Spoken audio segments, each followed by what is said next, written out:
Welcome to Directly Correct, a People Links podcast with Cole and Scott. Today's guest, Jackson Roatch. Thanks to our sponsors, Orgnostic.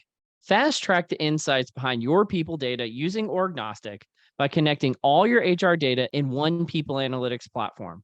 Quickly uncover the insights you need to measure the success of your people initiatives.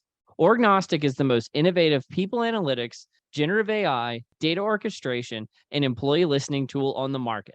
To learn more, book a demo at orgnostic.com/directionally correct. And then you put somebody's stapler in Jell-O, you know. Never did that. Yeah, the Dwight Schrute. Yeah, exactly. The gym pranks. Well, Jackson, man, thanks for joining us today. You've been really, I feel like, at least from my perspective, on a writing spree, getting your stuff out there. So well done. What's motivated you to kind of get your name out there? Yeah, I mean, to be honest with you, I've always really liked writing. I've followed a lot of writers on Substack, including yourself. And it really just started out as a New Year's resolution of, hey, it'd be cool to, I have all these thoughts, they go nowhere, or they end up as, lectures that I give to people without their consent. So, actually, putting it out there in a structured kind of format, and I just really wanted to see where it would go, and it's gotten some positive reception. So started to have some momentum, and to be honest with you, I just enjoy writing for the sake of it. I feel like it helps me learn things because I may have some vague idea that is kind of bouncing around in my head, but I don't have a lot of structure to it, or I haven't really fully like tested it out or tried to falsify it or red team the idea, and the writing process kind of helps me with that process and potentially get to a totally different conclusion just through that. So it's just a fun thing to do. Yeah, the great thing is, like, not many people are doing it. So even if you publish a few articles, you put your name out there, far more than you're like in the top 5% automatically. Exactly. Yeah, I think a lot of people are nervous, and it's understandably so. Like, just broadcasting your deepest thoughts about what you're supposed to be an expert in is really putting yourself on the line. But I love the point that you make, that like just by doing that gets you more readership or more influence than almost everyone else. Yeah. Well, like, why did this kind of thing emerge, do you think? Like there's people out there, they're writing, they're kind of filling a gap. What was that part of your motivation to do that? I think that's part of it. I think in our field of IO psychology or people analytics, there's a little bit of a missing middle in terms of, we have folks that are doing great research and they're scientists, and a lot of their work is locked behind paywalls and doesn't have a lot of good like publicity, other than some Adam Grant books here and there, and some other TED Talks here and there. And then you have practitioners who, a lot of their work is proprietary, so they can't necessarily share like the cool analysis that they did at their company.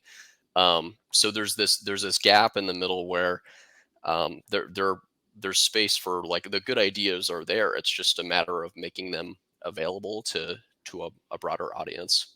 There's so much content too. Like, no one as a practitioner really has time to review articles the way an academic does, right? It's just inundated month after month, and like you really need some sort of like aggregation engine to, to distill the information to something usable. Forget all the stuff that's just like not usable at all. And I guess you become that aggregation engine by doing this. Yeah, and just playing that translator role. Which obviously you guys do here with the podcast and the Substack newsletter as well. But I think there's probably a shortage of translators. So it's cool to participate in that, and hopefully more people will jump on board and start to connect some of these gaps. You got any articles you want to pimp? Like, you got some things you're really proud of? Yeah, I just wrote an article about the Lindy effect in people analytics and the relationship between worker tenure and turnover. That was a fun one where I talked about how there's this statistical phenomenon called the Lindy effect, which was actually coined in New York City Broadway in the 50s, where these comedians were like speculating about it. They said, it seems like the lifespan of a comedian is inherently proportional to the amount of exposure they've had to that medium. And it turns out that this effect is actually a statistical phenomenon that you see across fields. Everywhere you see this notion of things that have been around for a while are going to stay around in the future. And I had some experience working with the variables tenure and worker turnover, and there always seemed to be a consistent pattern, at different organizations or in different departments within an organization. So to be able to draw from some of the research to say, like, there's actually some theory behind this phenomenon, kind of like we would have theory behind employee attitudes. Just a fun topic. Yeah, I mean, well, let's dig into this a little further. I mean, I think this is one of the reasons why there's so many people start a podcast and then 2 episodes in, they quit doing the podcast. I feel like that's the Lindy effect, like the opposite side of Yep. it. The things that aren't going to stick around don't stick Right. around either. Yeah.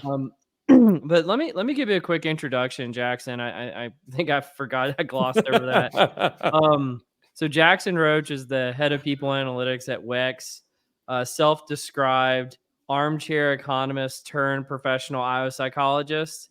Like we mentioned, writes for Substack, focuses on people analytics, organizational psychology, and then some of the stuff that's going on with AI and machine learning. And in Jackson, we actually wrote an article together about elephant hunting and using algorithmic decision making in people analytics.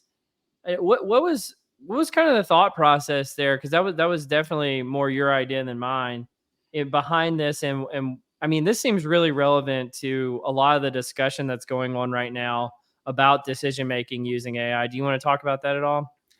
Yeah, absolutely.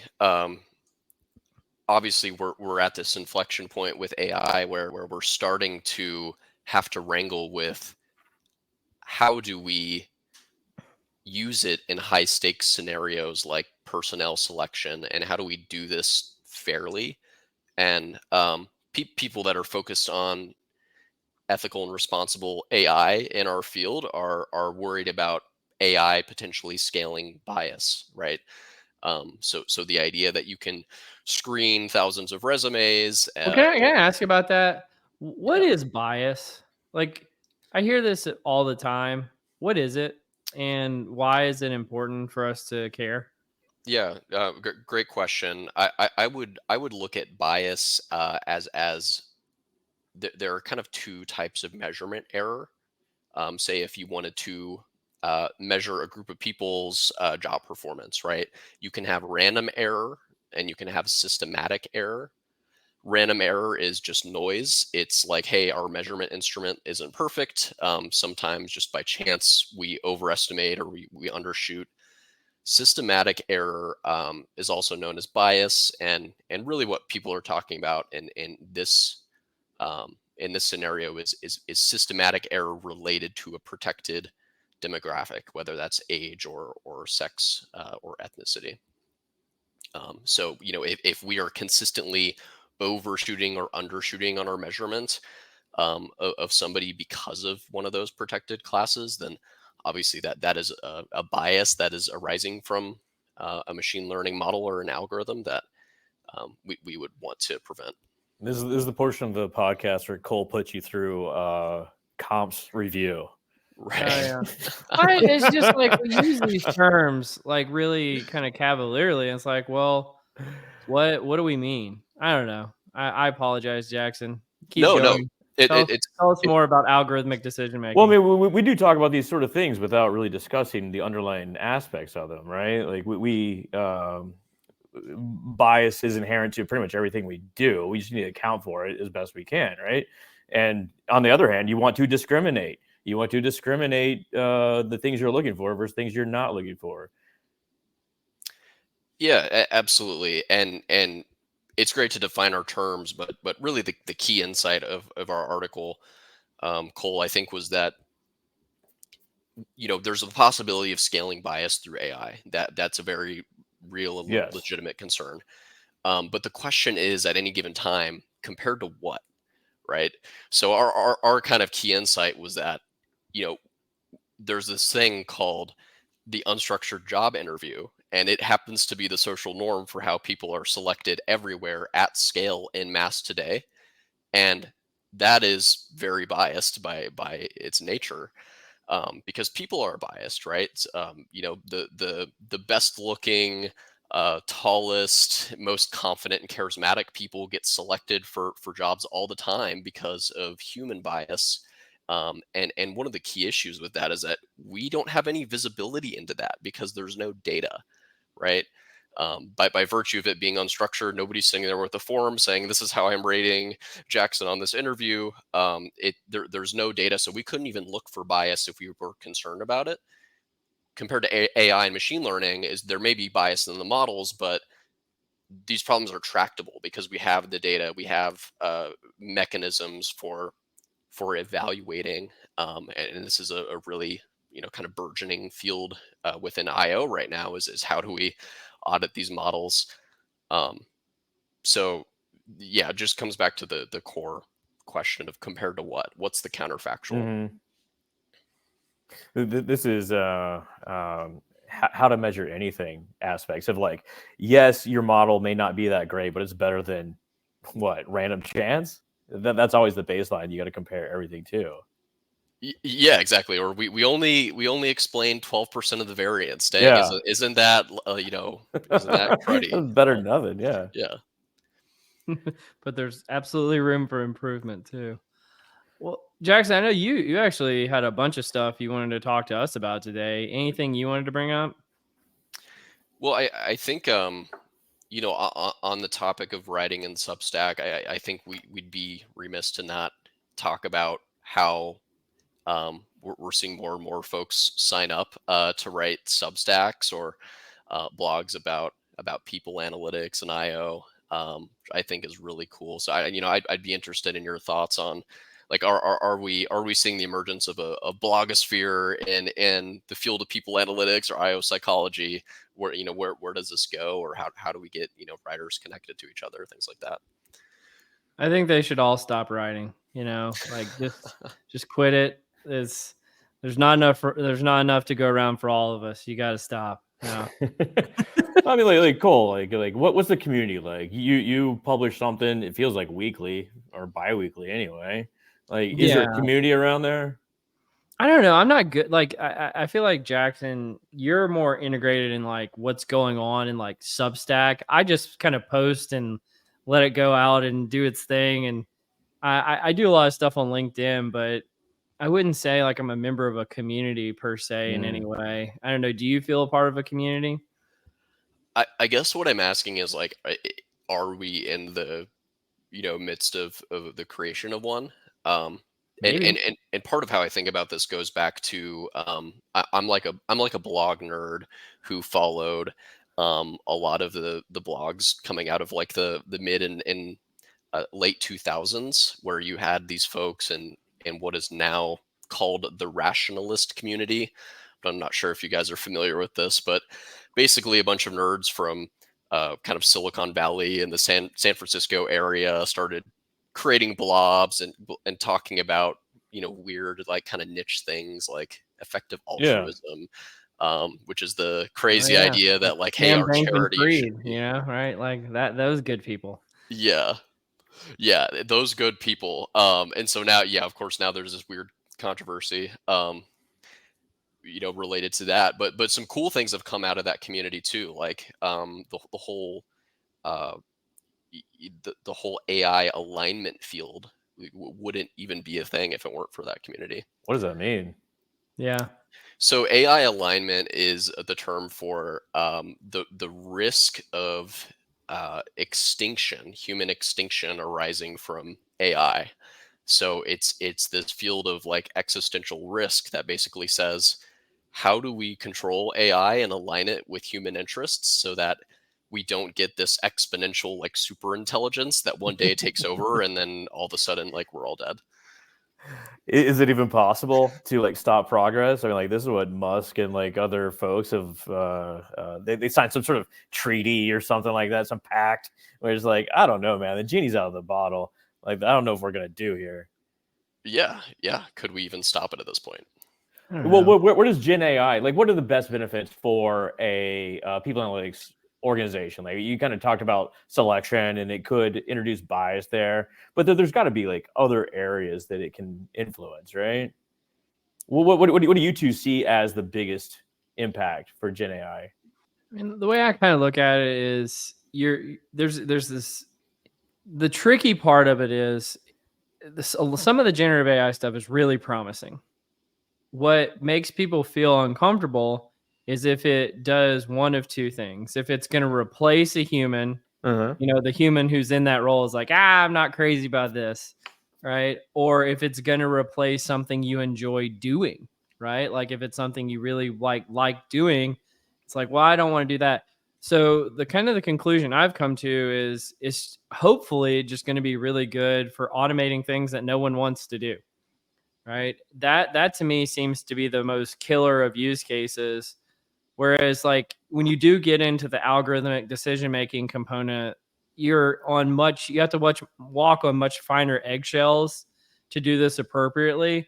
But if you're just getting rid of work that no one ever wanted to do in the first place, and it's like, okay, now it's automated, I think we can all collectively clap about that. Sheer time savings play. Yeah. And that's the productivity. Everybody said, generative AI is going to bring about productivity improvements. Well, that's it. That's the productivity improvements. It leads to faster decision making too, right? Like if you can automate that, you can make decisions at speed, which just speeds everything up. And I guess you need more AI to handle that too. At some point, like, there was like approaching singularity no matter what. I mean, are we? I don't feel like it. Sometimes I feel like it. Today's not one of those days where I'm like, oh yeah, we're just on the verge of AI super intelligence, and like it just doesn't feel like it at this moment in time. Well, yeah, I think everything's relative too, right? To your point, like I famously talked about this. I had an old mentor boss, however you want to talk about it. He was conducting psychometric analysis in the 1930s and 40s, and he would run correlations by hand. Write it all out, calculate it all out, and then when he was done, they had fairly small sample sizes, but a lot of items, whatever. He'd have to do it again. So it'd take another week or two to calculate this all out, just in case he made a mistake. Now you just hit a button on SPSS or your platform of choice is done. But to your point, that time gets filled. It's like a vacuum. And however long the meeting lasts, that's how long that your work's going to fill your work. It's the Lindy effect of meetings, man. Like that's what it is. There you go. Well, and interestingly, that didn't put statisticians out of a job, right? No. Like that's kind of a key insight is that the demand for statistician work is so great that that just frees people that are stats experts to work on more questions or better questions. And I think we'll probably see something similar with generative AI. I think first of all, like we're super early days. Yes. Andrew Ng, who's a professor of AI at Stanford, just gave a talk on like what is the state of AI in 2023, and he talked about how the vast majority of use cases are still around supervised learning, which is just like labeling things. This employee's high flight risk or low flight risk. Generative AI may start to kind of encroach on that market share of AI use cases, but we still really don't know, and we're still very far away from anything resembling super intelligence. I think the benefit of a computer, Gen AI, is that it has perfect memory. You can input just a ton of things into it, and say like strategic planning for managers. All of a sudden, a manager can know what every other department's doing, and AI can cascade goals down to the teammates, and you could have essentially aligned strategy, and then humans come in and mess it up with their foibles, their bias, this sort of thing. Bias. Yeah. But I mean, I think that's the time savings. Like what used to take you several weeks and meeting after meeting after meeting. Oh, well, just like we have all the information in the system, it'll spit out a plan. But once again, it could lead you down the wrong path, not the path you want to take. Well, I have an analogy I want to try out with you guys. I said this to somebody earlier today about what I think is going on with AI, and it's kind of related to like what's going on in people analytics. There's people analytics where we do like research, right? And so we go deep on one topic, and maybe you build a PowerPoint at the end of it and you present it out, and hopefully they take action on it. But sometimes if something is like really substantive and we want to make sure it's repeated over and over again, we pivot from doing research into building products, right? Like or putting models into production rather than just being a one-time model that we see here. The thing I see with AI is if you replace the word research with novelty, I see a lot of what it's going on is like just making more novelty. So at first it started out with just, text, and then it became text and images, and now it's text and images and voices. But it's just adding more novelty to it. I'm not seeing a whole lot of what I would call models in production, like things that are going out there that are actually helping people all the time that aren't just novelty seeking. Do you guys agree with that? I would agree with you with the stipulation that I want to see what's going to happen when all of these tools are instantiated in the Office products and Google's equivalent. Because it seems like we're still in the early days of that. Like, why isn't that already out there? Like they announced that stuff question. like a year ago, it feels like. And it's like, why is it not everywhere? And to me, that tells us like, okay, novelty is at a premium, but real use cases are much harder than they're letting on, which makes me believe that like we're way far away from the singularity. I don't think that. Yes, we don't see a whole lot of forward-facing tools, right? We don't have a whole lot to our fingertips, but I think that they're out there. There's a lot of AI being conducted behind the scenes, even simplistic AI. If-then sort of statements, etc. But that is like a form of AI. I just don't think that we have the sight lines into it. But to your point, I think that it will be made apparent in the next 2 years. Question for you guys: do you think we have the use cases? Because like it seems like to me, you can treat machine learning as a hammer and try to go find the nails, and that doesn't work really well. But the biggest AI powered companies have said we have a very specific issue. Like I need to find a ride share with Uber, or how do I find a potential date with Tinder? Like, do we need to step up to the plate in people analytics and say, here are the specific valuable use cases for AI and work at it that way? I'll be your matchmaker, Jackson. I mean, if that's what you're looking for, man, we can make this happen. I have an algorithm for that. I don't need your bias, Cole. Plus, Jake's got a guitar, man. He's a picker. He's good. He's talented. Also true. I also have a girlfriend, so. Oh, yeah. Womp womp. Well, I mean, like we've had say like people on like scorecards for a long time, like weighted sort of fields, this sort of thing, which leads to the best overall decision. That in a form is AI. You have to input your own numbers, this sort of thing. It's just not formalized and automated, not productized. I don't know, man. Well, like I mean, I feel like this conversation could go anywhere, Jackson. But I mean, you are you an economist by training? Like, did you study that before now? Because I think about like what's going on in the macroeconomic environment, interest rates, like all this kind of stuff. Like, what do you see happening in the broader world? Yeah, so I got my bachelor's degree in economics. So I kind of pivoted from economics to IO and grad school. So not an economist by training necessarily, but I know enough to be dangerous. I really find the economics kind of conceptual toolkit to be extremely valuable. Concepts. Well, we've referenced some of these already in our conversation. Counterfactual thinking, saying like compared to what. The notion of opportunity cost is closely related to that, obviously. And then you have things like transaction costs, which are a super relevant concept. Cole, you've talked about how the role of people analytics is to lower costs. We're not a revenue center. We have to justify our existence. And a lot Don't of be quoting me to me. I'm going to forget what I said. I think you said that in my words. But the idea that there are kind of these like costs that are real economic factors, but that maybe don't show up on the balance sheet. Things like it takes a lot of time to search and find people, or to coordinate, or to enforce contracts. A lot of these concepts are really relevant to people analytics, and just help if you're a leader trying to figure out what's important in your company and people analytics. I think a little bit of economic literacy goes a long way. Cole, to your question, like what's going on in the macroeconomic environment, I don't think there's like one single way of just saying like, oh, because we're in a hiking rates or high interest rate environment, like here's what we should do in people analytics.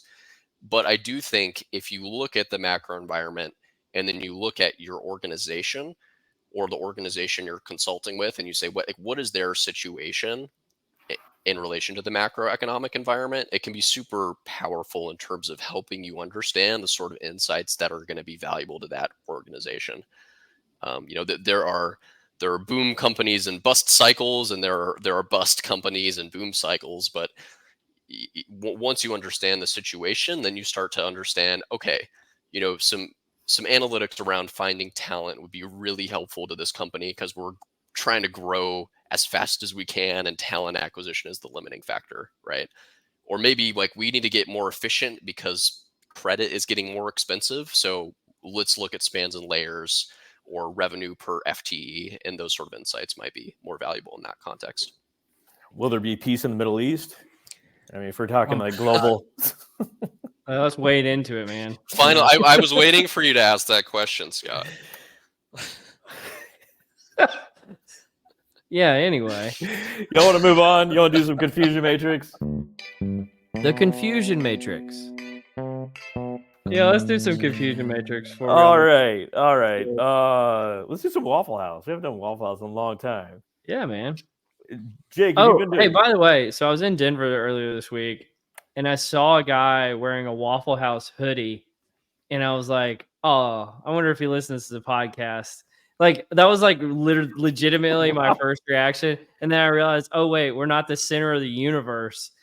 That people wearing Waffle House hoodies has nothing to do with us. Well, I mean, like, Jake, did you know that Cole managed a Waffle House? Hey, no man. kidding. I was a waiter there for like 3 months. I did not manage it. I feel like wearing a Waffle House shirt is just asking for a fight on the street. Like, it's a strong statement, right? I wanted to know where he bought it from.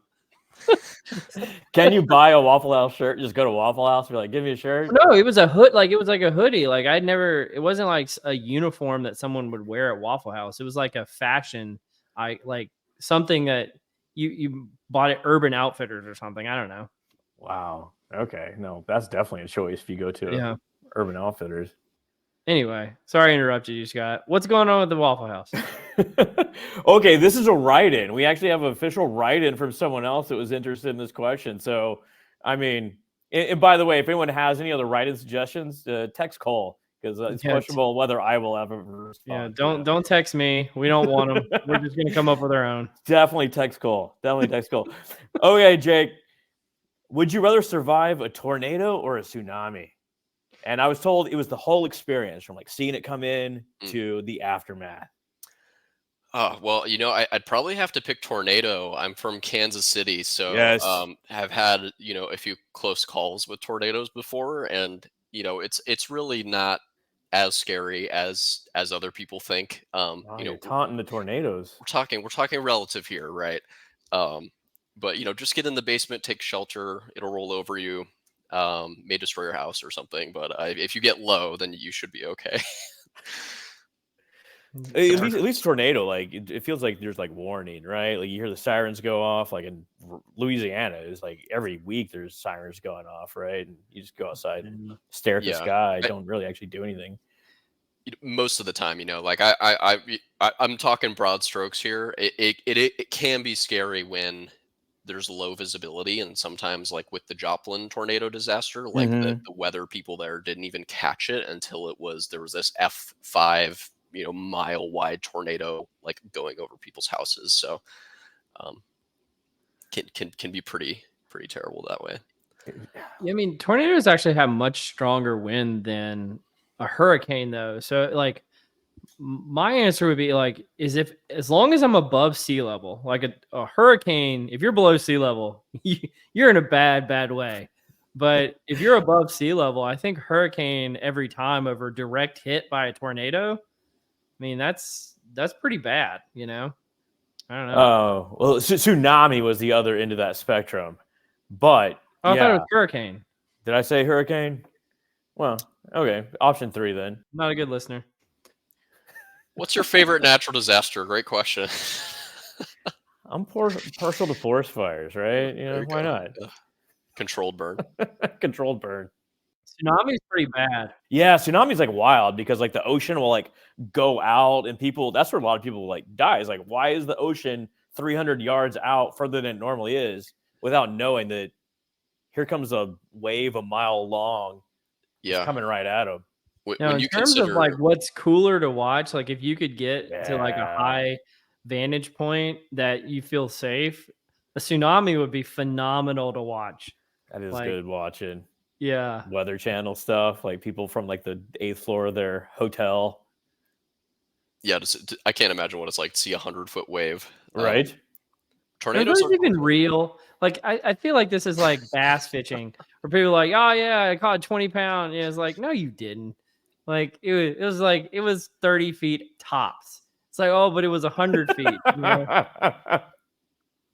It's also the length of it too. It's not just like the height. You know, Yeah. it's that it just keeps coming and it keeps I feel like coming. we're getting into a different discussion here, but let's keep going. All right, everyone text Cole. I think that's the point of everything here. This is wow. We're doing great. Let's move on. I think this we'll call this failed. All right. You want to do some nerdery? The nerdery. Let's do it. Let's do it. I think you should kick off because I think it sets up other ones nicely. All right. I will do that. So the first article we have today is from friend of the podcast, previous guest, Rob Cross, and then some of his co-collaborators like Karen Dillon and Martin Reeves about what's fueling burnout in your organization. This is a new HBR article that came out not too long ago. And I think they go through some of like the usual suspects, and especially some of the stuff that's included in Rob and Karen's new book. I'm sorry, the name's escaping me, but we've talked about it before on the podcast. Microstress. Yeah. But one of the things that I thought was interesting that they put in here is burnout can also be fueled by things like collaborative overload and by like having to go up and down unnecessary layers in an organization. And one of the things that they mentioned is like a lot of the work that's going on with spans and layers right now in organizations, although I think a lot of it is just because organizations are looking to cut costs. What it can do is it can decrease collaborative overload and increase your autonomy to make decisions because you can get to decision makers without going through 4 or 5 layers of people much more quickly. And that can decrease the burnout of people in organizations. I'd never thought about that before. And I thought that was very, very clever. I don't know. Did you have any reactions to this, Scott or Jackson?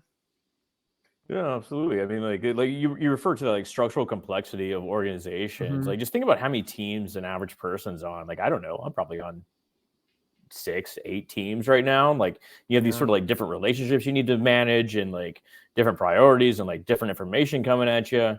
So I mean, it all adds to your overall sense of stress. Not only just that, but managing different sort of personalities, this sort of thing. But to your point, also, like if you need to get to the your skip level, I mean, in certain hierarchical organizations, that can be a real pain. Yeah, it's like how many people do you have to convince to make one simple decision, right? And I imagine the lower that number is, the more, the higher your yeah. satisfaction is. I think this matters even more for star employees or high potentials, however you want to define that. That would be my hypothesis, is that the flatter the organization, and the less layers, the Yeah. more hypos will thrive, because they have less potential collaborative overload from having to go through all these barriers. But I do wonder, for your kind of average performer who gets less one-on-one attention from their manager, like, could that actually be a detriment? I mean, absolutely. And to your point, a flat organization is going to be easier to influence just because you can get to people more easily. I think that one of the interesting points they brought up here is organizations have ways to introduce complexity into the structure, which what we recently reviewed an article essentially said, complex organizations, they protect themselves from threats by introducing complexity, but there's no real way to remove it. Once it's there, it's there. That's actually, it's kind of related to, I was thinking about this after I read the article. Like, imagine, like, think about, like, there's a really big company. Let's say you have 100,000 employees. What do you think from, like, if you're really trying to reduce complexity, what's like the minimum number of layers you could have if you had 100,000 employees? Right? I mean, like, the CEO can't have It can't be one 1,000 layer. direct reports, Yeah. you know? And so at a certain point, if you get to a certain size, there's going to be complexity baked in, even if you don't have a matrixed organization or anything like that. But, like, I mean, I'm sure there's like a math problem of, like, what they say the ideal number of direct reports is like 7 for every person. So if you did 7 times 7 times 7 all the way down, like, how many times would you have to multiply 7 to get to 100,000 people? But I don't know. Like, what do you think? I mean, do you have any thoughts about this? Yeah, I mean, like you'd have to turn to like a network-based structure, like the way Wikipedia is organized, or How is Wikipedia organized? I don't it's even just know. it's the collection of people doing their own things, but loosely connected to one another. Therefore, you don't really have a hierarchy. It's not really. It is an Yeah. organization, but it's not a hierarchy. But I mean, that introduces its own issues in itself, right? Coordination tax. Is that sort of like the holacracy thing from a few years ago, or are I we have just no talking about a idea. fundamentally different structure where you're just a completely decentralized organization? Totally decentralized. Like you'll talk about the military, talk about like terrorist organizations like this. They do that so that they can be like amoeba like and Mm, conform to their environment and this sort of thing. But once again, you can't have a large Fortune 500 organization operating like that. But that is a way to get to it. yeah. I wonder if another way to get to it is just parent companies, right? Like often you'll have large companies where, like, the CEO will report to the CEO, right? If it's like the CEO of Blizzard Hmm. reports to the CEO of Microsoft, and then you basically, like, get a free layer in terms of, like, the coordination. So I wonder if that, like, in Jackson, there's no such thing as a free lunch. An economist should know oh, this. that's true, that's true, that's true. One thing that like really resonated with me in this article is like they talk about people that write emails that are way too fucking long, Oh and it's God, yeah. like the 10th paragraph finally has the information that you're looking for, and like even then it's like kind of clouded. Well, and Which have you guys seen this stuff? Like, and I don't know why some people think this is like a good thing, but you get like the AIs that help you with writing emails and then the yes, AIs that help you with reading emails. And it's like, who thought it was a good idea to get an AI to take your short email and make it longer so it has more flowery language? And then you need another AI to decompose the flowery language to tell you what the email actually said to make it shorter. It's like, why don't we just write short emails? How about that? I'm a 3 sentence max guy. Like if it's 4, if it's a stretch, 4 if I need it, but 3 sentences, preferably 2.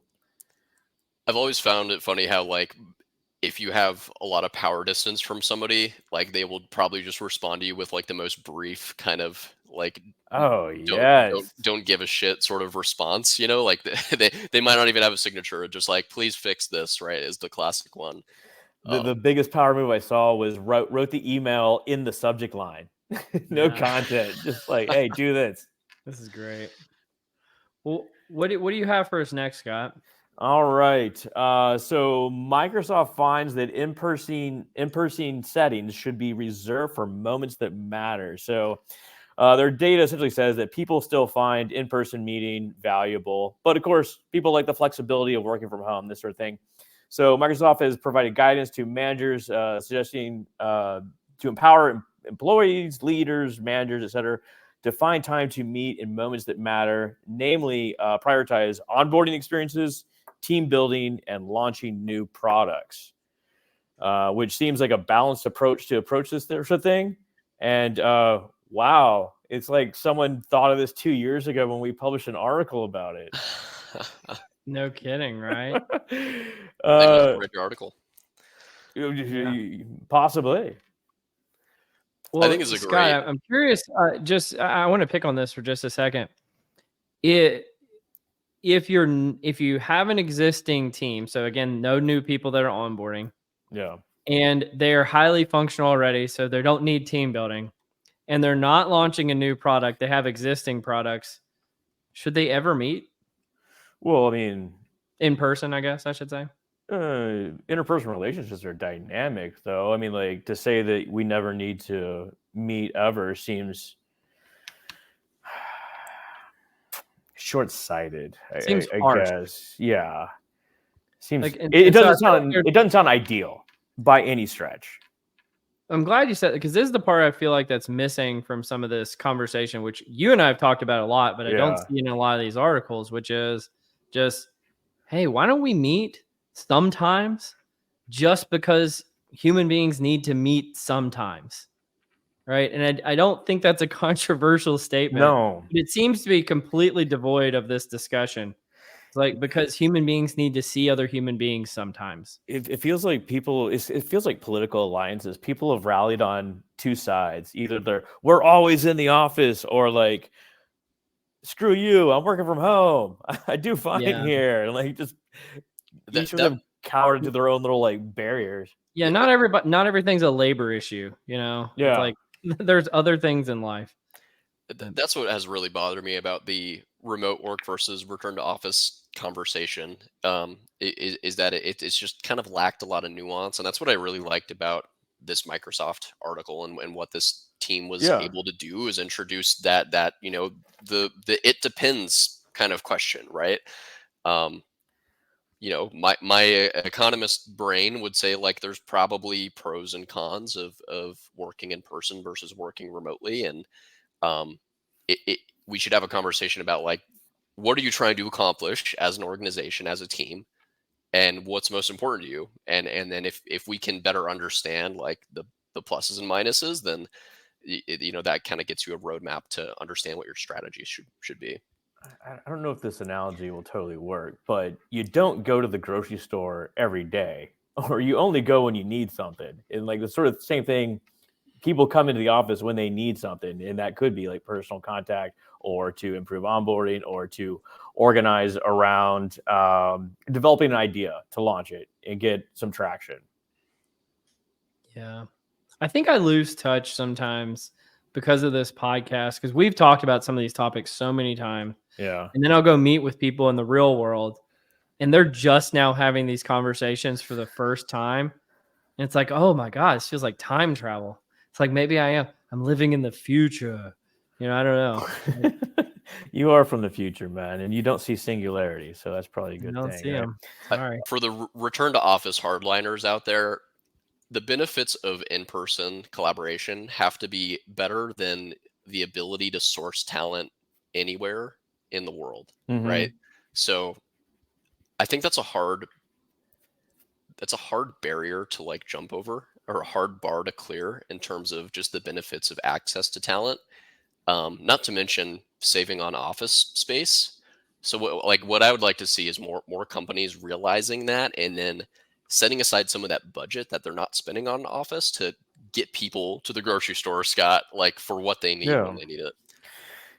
Also, these blanket policies just feel like the antithesis of science or curiosity or research or seeking to understand your workforce in a better, more meaningful way. It feels like it's I don't want to say giving up, but it's essentially it's the laying the gauntlet down in a way that doesn't feel like it's beneficial to employees overall, or couldn't be in the future.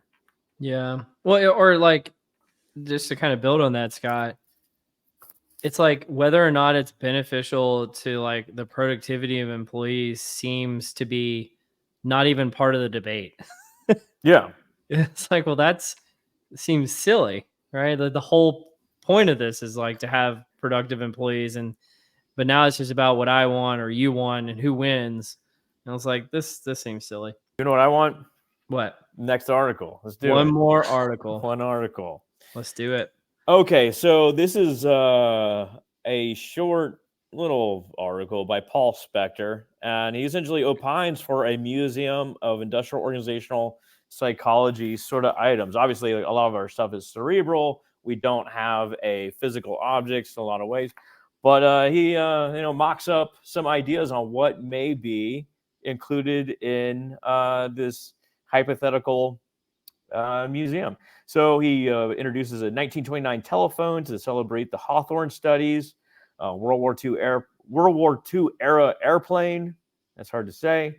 Talk about benefiting human operators, World War I and World War II soldiers, traditional assembly line. This is an interesting point. The field of IO was initially called industrial psychology because most of the work was done in factories. And he talks about some well-being, a beating heart, this sort of thing. It starts getting like really abstract here, but kind of a fun little exercise to rejoice in our past accomplishments. Yeah, like what should be in your metaphorical or literal museum of history of this field? Yeah. I don't know. Is there anything interesting you would include, Scott, that maybe he didn't include here? Let's see. Some of the biggest things in the field of IO, I would say Army Alpha and Army Beta cognitive test. Like, it's not necessarily an object, but it is definitely massive sort of implications there. Perhaps bars scales, behaviorally anchored rating scales. Taylor Russell tables, if you want to get really fucking nerdy. Looks like Jackson liked that one. Absolutely. Yeah, or maybe there's utility analysis and it's just like in a graveyard. Yeah. Apparently that is just off limits at this point. We don't need that. Nobody uses that. Was it SDY? Wasn't that a thing in utility analysis? Okay. Yeah, SDXY. Shout out to Fred Oswald, who had a new article out about that, how it should be done. Oh yeah, another blogosphere new adopter, Fred Oswald jumping in the game. But I don't know. I was thinking like, what about like Frederick Taylor's shovel from like the introduction of like Taylorism? You remember this? No, where they were like doing studies on people like using shovels and stuff like that. I don't know. Yeah. Anyway, and the timer. Yeah. Those like time and motion studies. Yeah. You ever seen these like time and motion studies? Gilbreth. Yeah. I think it'd be cool to have an exhibit that, maybe this is personality psych proper more than IO, but I always thought it was such a cool story how the Big Five was created. Through this process of like induction of like, let's identify all the words in the dictionary that could possibly describe somebody. And, just imagine like little words strung from the ceiling in a big like clusters and clumps. And you like see them kind of clumping together in like 5 big colored spheres. Could be a cool visual. I think we would need a room of demotivational posters. I think that would be good. A little hang in there with a little cat hanging on. Demotivational post. The Big Five, if you've ever seen like the sub scales that like filter down, it's not just like the Big Five, but then you got the sub scales and even sub scales. Really fascinating sort of visuals. I haven't seen one of those in a long time. And like to your point, the concept of G came about the same way, and split into fluid and crystallized intelligence, and then you got all these different sub factors associated with it as well. Using that psychometric approach to intelligence. These are probably really underutilized constructs as well. Yeah. Which reminds me of a question that I had for each of you. Cole, you'd written an article about here's what's overrated and underrated in people analytics, and I just wondered if you wrote that a couple of years ago. Would you have changed your mind on any of those in the meantime, or maybe any others to add to that? I'll be honest, I don't remember what I wrote. So what are some overrated concepts, Cole? what did I say? Anything you disagreed with that I have to defend? No, I think you were talking about how like attrition modeling, strategic workforce planning, that these are overrated, and then like operational workforce planning is underrated, O&A is underrated. Oh yeah, I stand by those for sure. I mean, I still, every time I talk to a workforce planning person, I talk about why. I mean, I was even thinking like a person who wrote a prominent book on workforce planning. I talked to them a few months ago, and I was like, "You left out the chapter on operational workforce planning." They said, "Well, actually, a second version of this book is coming out. And we're adding that in." I was like, "Damn right it is," because like that's the stuff that actually matters. I do feel like O&A, although it does get a lot of love, I think a lot of the concrete, strong use cases are actually what's neglected. It kind of goes back to the AI point from earlier. It's like everybody got caught up in the novelty stuff with O&A, but it's the strong use cases where I feel like people are just missing the blocking and tackling stuff that I think it could be really helpful for. I mean, I don't know. Is there any, Scott, anything that you think is like overrated or underrated? I think, well, it's the implementation of all these sort of things. So we talked about earlier around the use case of Gen AI. And there's not a whole lot of implementation. And there's a whole lot of analyses that are done, and it's organization specific, this sort of stuff. And like the real impact comes from its actual use. Because like so much of what we do, like as a field, kind of just goes by the wayside as far as just like research for research purposes.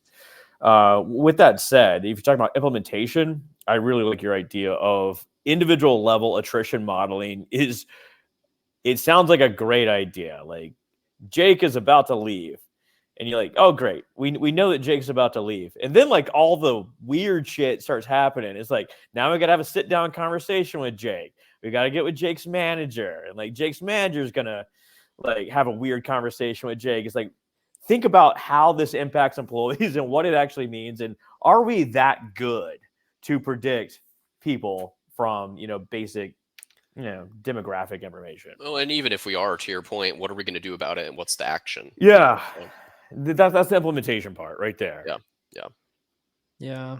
I don't know, Jackson, anything you think is overrated or underrated? Like anything that you've got your eye on that you want to, put out there publicly? One thing I think is probably underrated that I'd add to the list is program evaluation. Because we do a lot of stuff in HR, and not a lot of people are measuring like, is this even working? Is this even having its intended effect? And I think it can get a little bit political sometimes, because people start to think, oh, if my program's not found to be effective, will I lose my job? And who hates program evaluation? People who lead programs. Yeah, they hate it. But they should love it, because even if it says, if we find that it's not working, we might be able to illuminate some actionable steps to say, here's like something we could do to like bridge the gap between like learning and behavior, for example. It constantly amazes me like how much of, or how important those like first several months in a graduate program are for IO. And I'm talking about your research methods, your statistics, because like these things come up over and over. Yep. Like program measurement right there. A lot of times, if they collect any data at all, it's reaction data. Right. No real system set up to evaluate further down the line. Or just setting up simple sort of studies. Yeah. It would be funny. This to me would be a funny experiment. Like sometimes you watch like a YouTube video or something, and they interview somebody on the side of the street, and they'd be like, what's the capital of the United States? And like 100 people can't answer the question because they're like, oh, nobody knows anything. It's like, what if you went up to like a room full of PhDs and you start asking the question, can you tell me the steps of the scientific method? And like, how many people would struggle with that? I would love a Oh God, it would be a great man on the street, like at PSYOP. But it's like, Yeah. explain the results of a logistic regression to me, and watch him Yep. like, Well, yeah. Please don't ask me. I remember we had Keith McNulty on here, and we had to get him to explain what odds ratios were. Like, I still can't do it effectively versus probabilities. Things that you still Google every time you do them. Yeah, exactly. All right, are we done here? I think we're about at time. Well, Jackson, it's been fun having you on. It was fun writing the article with you too. I think you have what I really appreciate about you is you have a really critical mind in this space, and I love that it's getting out there kind of for the first time. And so I'm glad you could come on the podcast. But Scott, any final words for Jake or Jackson before we wrap this thing up? Jake or Jackson, it's great to see you again. You got a SoundCloud you want to promote? Yeah, check out my new rap album on Got a SoundCloud. mixtape. Yeah. Like, comment, subscribe. No, guys, I really appreciate you having me on. It's super fun. Good to see you both again. So. Yeah. So pound that subscribe button, please. Yeah, check out People Analytics blog or check out my LinkedIn. Oh my gosh. Well, you've been listening to Directionally Correct, at People Analytics podcast with Colin Scott and Jackson Roach. Thanks, Jackson. As always, all opinions are our own and do not reflect those of any other organization. You've been listening to Directionally Correct, the People Analytics podcast with Colin Scott.